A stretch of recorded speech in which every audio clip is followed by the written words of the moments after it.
सभी भाइयों को जय हिंद। उम्मीद करता हूँ आप लोग अच्छे होंगे, स्वस्थ होंगे।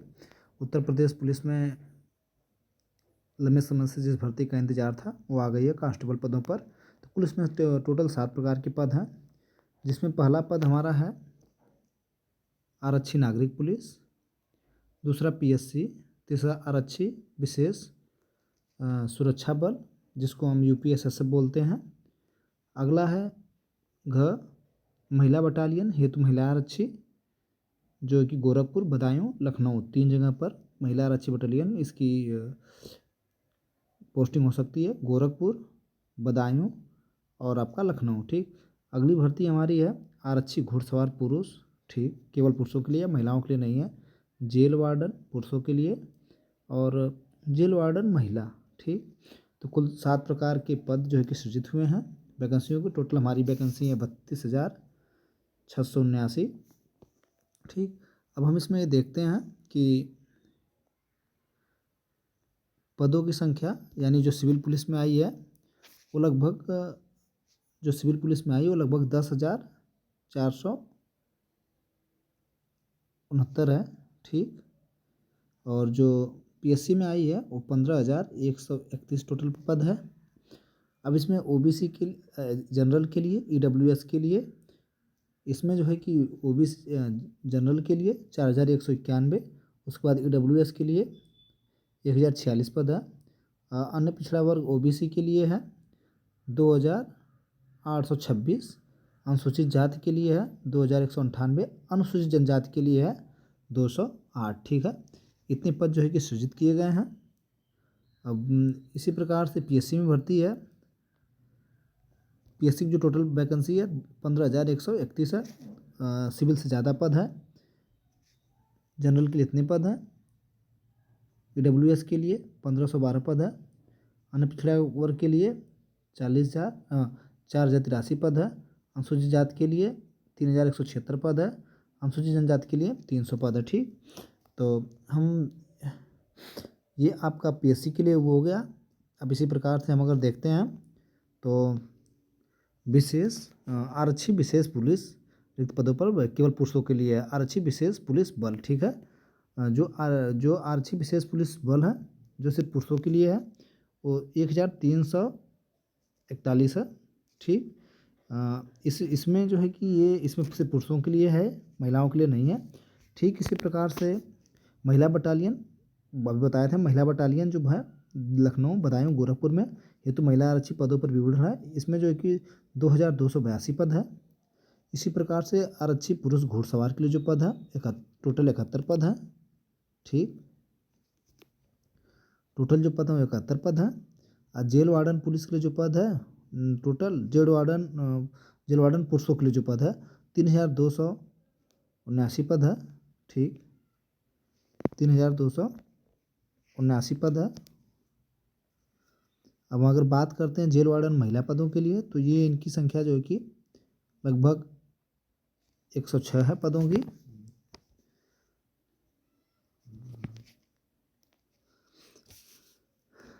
इस जानने से पहले एक चीज़ और हम जान लेते हैं कि अगर बहुत बार है कि पहले आपकी मतलब प्रायोरिटी किसे दें, कौन सा आप चुनें। तो अगर हम महिलाओं की बात कर लें तो महिलाओं के लिए सबसे मेरे हिसाब से आजकल नौकरी करना बहुत कठिन हो गया है। अगर महिलाएं कोई आगे बढ़ना चाहती है या बहुत पढ़ना चाहती है, चीज़ें सुचारू रूप से अपना चलाना चाहती है कि नाइट ड्यूटी या एक सिस्टम एक समय ड्यूटी लगे, तो इस हिसाब से वो अपना अगर पहला प्रायोरिटी देना चाहती हैं तो वो दे सकती हैं महिला आरक्षी बटालियन जो है। ठीक, अगर उनका घर जो है कि महिला आरक्षी बटालियन, अगर उनका घर जो है कि इसमें महिला आरक्षी बटालियन, नीचे पत्था पहला बता रहे हैं अभी, महिला आरक्षी बटालियन। ठीक, ये वाला पद पहला पद दे सकती हैं। महिला के लिए कहा जाए तो महिला आरक्षी बटालियन। और महिला हैं तो अगर जिनका घर आसपास है लखनऊ, बदायूं, गोरखपुर, उनको यहाँ पर इन्हीं तीनों जिलों में पोस्टिंग मिलेंगी और कहीं नहीं मिल पाएगी, तो पहला पद ये चुन सकती हैं। और मेरे हिसाब से अगर दूसरा पद देना चाहती हैं ये, तो ये अपना जो सबसे चर्चित पद रहता है जिसके लिए सभी लोग कोशिश करते हैं इसी में हम जाएँ, आरक्षी नागरिक पुलिस, जिसमें महिला पुरुष दोनों के लिए है, इसको प्रायोरिटी दे सकती हैं। अगर हमसे पूछा जाए कि और इसके बाद अगर किसी महिला को भरना हो तो किसमें, तो फिर वो एक पद जो सृजित हुआ है वो ये हुआ है कि महिला बटालियन तो बता ही दिया हूँ पहले पर, फिर सिविल बताया हूँ, आरक्षी नागरिक पुलिस उसको दूसरे बताया हूँ। तीसरा ये है कि जेल वार्डन जो महिला है, ये भी पद काफ़ी अच्छे हैं। जेल वार्डन जो महिला का पद है, ये भी बहुत काफ़ी अच्छे हैं, इसको हम तीसरे वरीयता देते हैं। ठीक, जेल वार्डन महिला के लिए ये बहुत ही अच्छे पद माने जाते हैं। इसमें क्या फिक्स ड्यूटियाँ रहेंगी और ठीक रहेगा, जहाँ जहाँ जेल है वहाँ पर ड्यूटियाँ आपकी लगेंगी। तो एक तरह से भी देखा जाए तो बहुत अच्छे हैं। महिलाओं के लिए समुचित व्यवस्थाएं भी रहती हैं वहाँ पर, आवास भी रहते हैं, परिवार लेकर रह भी सकती हैं, बच्चे भी रह सकते हैं। तो ये भी बहुत एक अच्छी नौकरी है महिलाओं के लिए। ये 3 पद है। अगर अब सिविल की बात की जाए तो सिविल में सब कुछ ठीक है, लेकिन ड्यूटियाँ जो है कि बहुत, ड्यूटी के आवर्स फिक्स नहीं है। आप आएंगे और आपको तुरंत जाना पड़ेगा, ये इसका बहुत लॉस होता है। कोई निश्चित नहीं है। हम पुरुषों की अगर बात करें तो पुरुषों में बहुत लोगों को बहुत मतलब वो रहता है, अगर जिसको पढ़ना लिखना आगे बढ़ना है तो पुरुषों में फिर वही मैं बात कहूँगा कि वो जो है कि पहला, अगर पुरुषों की बात करें तो पहला अगर उन्हें चुनना है तो वो सिर्फ उनको है कि हम प्रमोशन से आगे बढ़ेंगे, दीवान बनेंगे, दरोगा बनेंगे और अच्छा कार्य करेंगे, अपना दमगई दिखाना चाहते हैं, क्षेत्र में अच्छे काम करना चाहते हैं, तो उनके लिए सबसे बेस्ट पद रहेगा पहला आरक्षी नागरिक पुलिस, वो इसको प्रायोरिटी दें। और अगर उनको शांति से रहना है, बहुत आवर्स ड्यूटी कम करना है, तनाव मुक्त रहना है, कोई लिखा पढ़ी नहीं करना है, तो बहुत बेस्ट इस बार जो वैकेंसी आई है, जो सबसे अच्छा पद है मेरे अनुसार, जो एकदम आराम की नौकरी है, जो सचिवालय में या ऐसे को स्पेशल जगह हैं जिनकी ड्यूटियाँ लगती हैं, तो वो ये पद है। दूसरे नंबर पर आरक्षी विशेष सुरक्षा बल, जिसको UPSSF भी बोलते हैं, इसी को अंग्रेजी में UPSSF भी बोलते हैं। ठीक, UPSSF बोलते हैं, इस पे जा सकते हैं। और दूसरी बात हम करें कि अगर उसके बाद अगर आप तीसरा पद लेना चाहते हैं आरक्षी PSC वाला, तो PSC वाली नौकरी तो बहुत अच्छी है, PSC की नौकरी तो बहुत अच्छी है, लेकिन क्या होता है कि उसमें थोड़ी लोग बताते हैं कि बहुत बोरियत होने लगती है वही एक काम करते करते। आरक्षी PSC पुलिस सशस्त्र बल इतने हैं।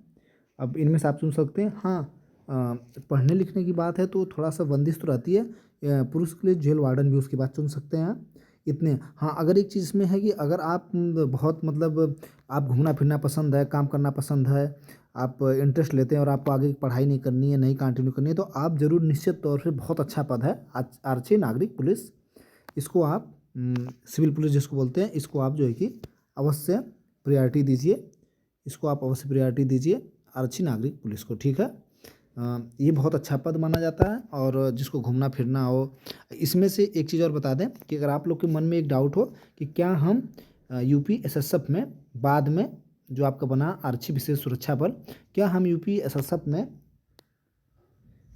क्या हम UPSSF में UPSSF में जा सकते हैं, तो आप जो है कि नहीं जा सकते हैं। जितने पद सृजित किए गए हैं इनमें से आप कहीं नहीं जा सकते हैं। हाँ, आप PSC से कभी कभी निकल करके लोग AP में जाते थे।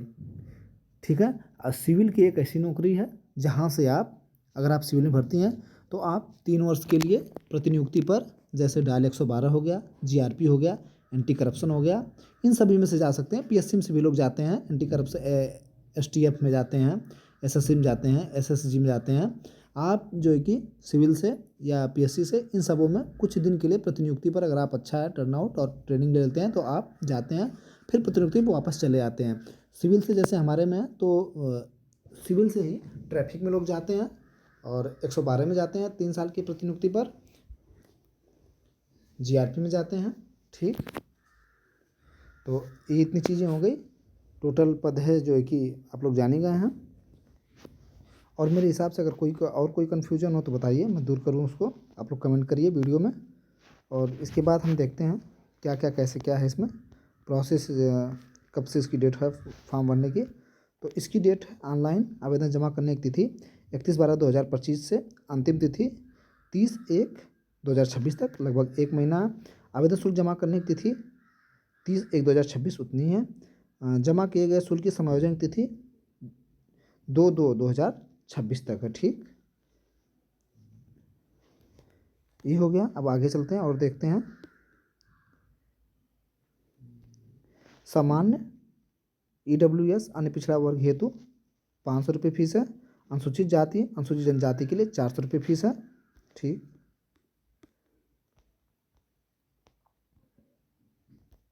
दिया है पुरुष अभ्यर्थी दिनांक 1/7/2025 को 18 वर्ष की आयु प्राप्त कर ली हो, अब 22 वर्ष की आयु प्राप्त न की हो, अर्थात अभ्यर्थी की जन्म 2 जुलाई 2003 से पूर्व 1 जुलाई 2027 के बाद न हुआ, तो सारे लोग जो है कि फॉर्म भरने के योग्य। महिलाओं का है उसी प्रकार से महिला अभ्यर्थी ने 1/7/2025 को 18 वर्ष की आयु पूरी कर ली हो। ठीक, 25 वर्ष की आयु प्राप्त न हो की हो, अर्थात अभ्यर्थी को 2 वर्ष जुलाई 2002 के पूर्व और 1 जुलाई 2007 के बाद इनका जन्म नहीं होना चाहिए।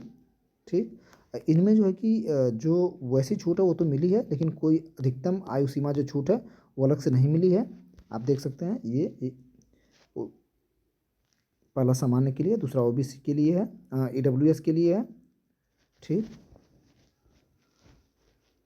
नहीं, सामान्य और EWS के लिए कई में, उसके बाद अनुसूचित जाति के लिए, अनुसूचित जनजाति के लिए, अन्य पिछड़ा वर्ग OBC के लिए, उत्तर प्रदेश राज्य के कर्मचारियों के लिए 5 वर्ष अधिकतम छूट दी गई है।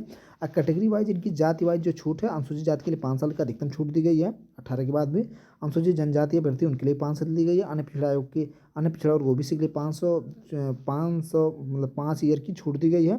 और उत्तर प्रदेश जो राज्य कर्मचारी उनको भी 5 ईयर की छूट दी गई, यानी कि अधिकतम इन सबों के अलावा और किसी में छूट नहीं दी गई है।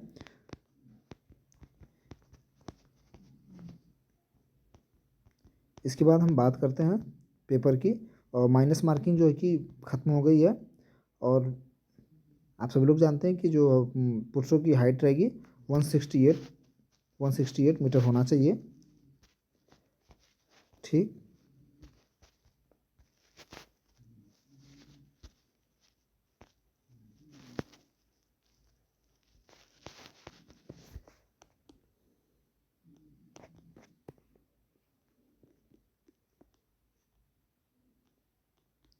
ये जाति प्रमाण पत्र वो सारी चीज़ें पहले ही जैसी है। जाति प्रमाण पत्र, निवास प्रमाण पत्र क्या क्या लगेगा, किसके लिए क्या लगाना है, आवेदन की तिथि है।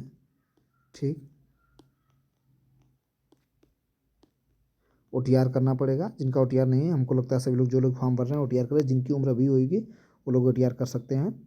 इसमें दिया है कि पुरुष अभ्यर्थी को हेतु वरीयता क्रम का विकल्प आरक्षी नागरिक पुलिस पहले, अगर मतलब उसके बाद PSC सशस्त्र पुलिस, फिर आरक्षी घुड़सवार, फिर आरक्षी विशेष सुरक्षा बल, फिर जेल वार्डन दिया है। पात्रता के अनुसार विकल्पों में दिया है कि अभ्यर्थी द्वारा आरक्षी नागरिक पुलिस एवं उसके समकक्ष पदों हेतु इन विकल्पों में से उनके पात्रता के अनुसार उपलब्ध विकल्पों में से वरीयता क्रम चयन करना होगा। आप इनमें से चयन कर सकते हैं, यानी वही दिया है कि आप पुरुषों में से ना कि महिलाएं से चयन करेंगे। ठीक, करना अनिवार्य है।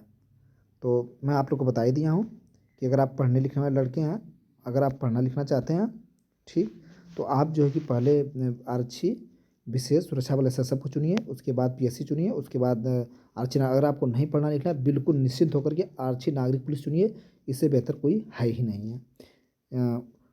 उसके बाद जो है कि जेल वार्डन चुनिए। महिलाओं के लिए मैं आप लोग को बताया हूँ कि पहले जो है कि वो महिलाएँ जो है कि महिला बटालियन को प्रीफर करें।